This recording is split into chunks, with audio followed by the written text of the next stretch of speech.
plazo, ¿vale? Y concluyó de este experimento del efecto fotoeléctrico, concluyó que al igual que la materia estaba formada por unidades discretas que eran los átomos, unidades más básicas, la energía estaba formada por unos cuantos de energía, ¿vale? Y dejó que la luz estaba compuesta por unidades de energía que se denominan fotones, ¿vale? Y la energía de cada fotón se puede calcular como el producto de H por nu. Pues bien, vamos a ver ahora cómo se aplica el modelo de Bohr para el átomo de hidrógeno, ¿sí? Según el modelo de Rutherford, os hago una pequeña recapitulación. Rutherford establecía que los átomos eran esferas formadas por un núcleo donde se concentraba la mayor parte de la masa. Y además se concentraba la carga positiva, ¿vale? Además, si comparamos el tamaño del núcleo con respecto al tamaño del átomo en global, este núcleo es muy pequeño, alrededor de unas 100.000 veces menor que el tamaño total del átomo.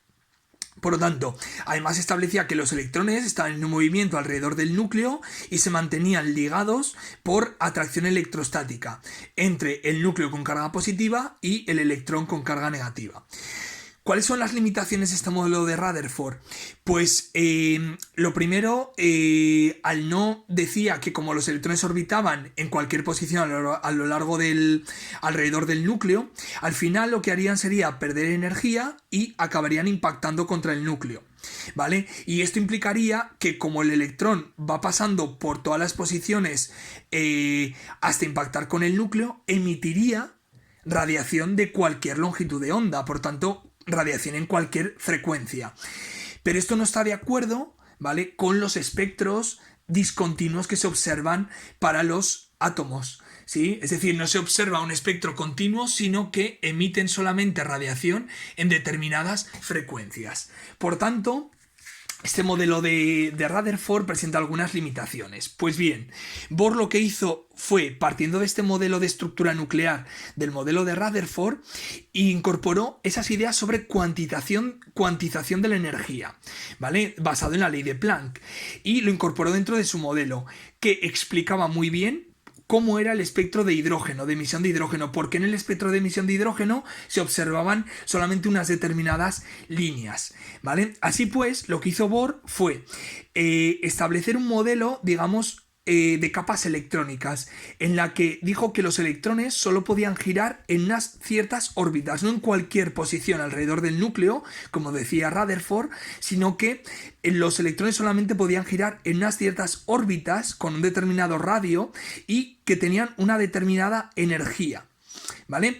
Estas órbitas eran estacionarias, es decir, que el electrón, cuando está girando en ellas, no emite ningún tipo de energía, porque esa energía cinética del electrón es justamente igual con la fuerza electrostática que mantiene unido, en la que se produce entre el núcleo y el electrón, ¿vale? Y por lo tanto, solamente había unos determinados saltos de energía permitidos del electrón, es decir, el electrón puede pasar de esta órbita a esta, de esta a esta, ¿vale?, solamente, o de esta a esta, y eso implica la emisión de energía solamente en una determinada frecuencia. Es decir, el electrón no puede pasar de aquí a esta posición, ¿vale? Que Rutherford establecía que el electrón se podía mover en cualquier tipo de posición, por lo tanto lo que llevaba a que daba un espectro continuo en el espectro de emisión del átomo. Sin embargo, Bohr dice no, el electrón únicamente puede pasar de una órbita determinada permitida a otra órbita permitida de energía, lo cual conduce a que este salto de energía corresponde a una determinada frecuencia de emisión del átomo, ¿vale? Entonces establecía que solamente eran permitidas aquellas órbitas en las que se cumplía.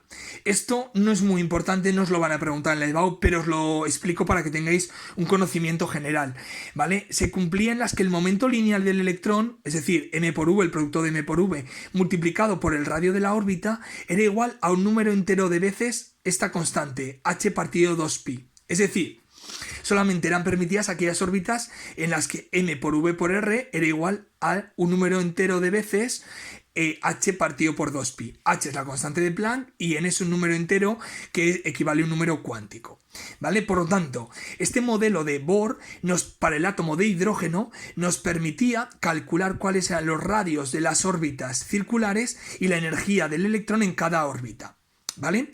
Por lo tanto, la conclusión es que el electrón en el átomo de hidrógeno no puede ocupar cualquier órbita ni poseer cualquier valor de energía, solamente un valor de energía determinado, ¿vale? Que lo dan las órbitas que están permitidas para ese electrón.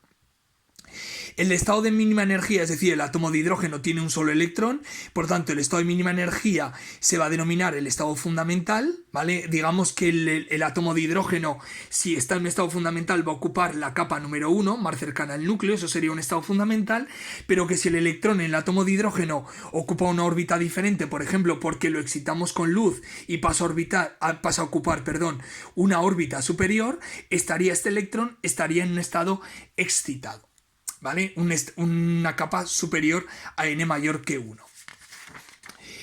Pues bien, se puede calcular la energía en una órbita mediante una fórmula, ¿vale? Que es igual a menos a por 1 partido por n al cuadrado, siendo n pues el número cuántico, ¿vale? La capa que ocupa ese electrón, y ya es una constante que tiene este valor determinado, 2,18 por 10 a la menor 18 julios.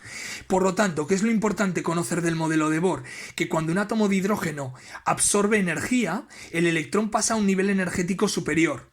Y cuando ese electrón regresa a un estado más bajo de energía, ¿vale? Porque el estado excitado es un estado inestable, por lo tanto tiende a volver a la posición inicial, emite luz cuya energía es igual a la diferencia de energía entre los niveles.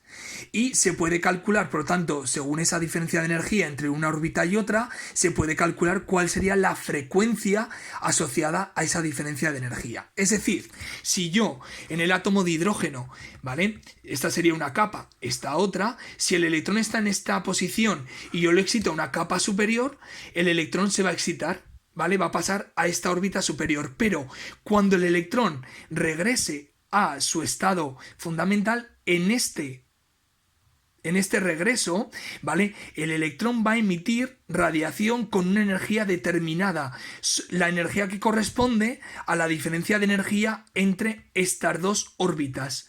Eso es lo que explica que solamente el electrón pueda pasar de una órbita determinada a otra, o podría pasar de esta a esta también, de esta a esta, ¿vale? Pero solamente este paso de una órbita a otra es lo que explica una determinada energía que está asociada a una determinada frecuencia de emisión, que es lo que explica que el espectro de emisión atómica sea discontinuo, solamente se presente a determinadas longitudes de onda, porque no todos los saltos electrónicos son permitidos, ya que se establece que en el modelo del hidrógeno, en el modelo atómico del hidrógeno, los electrones solamente pueden ocupar unas determinadas órbitas con una determinada energía.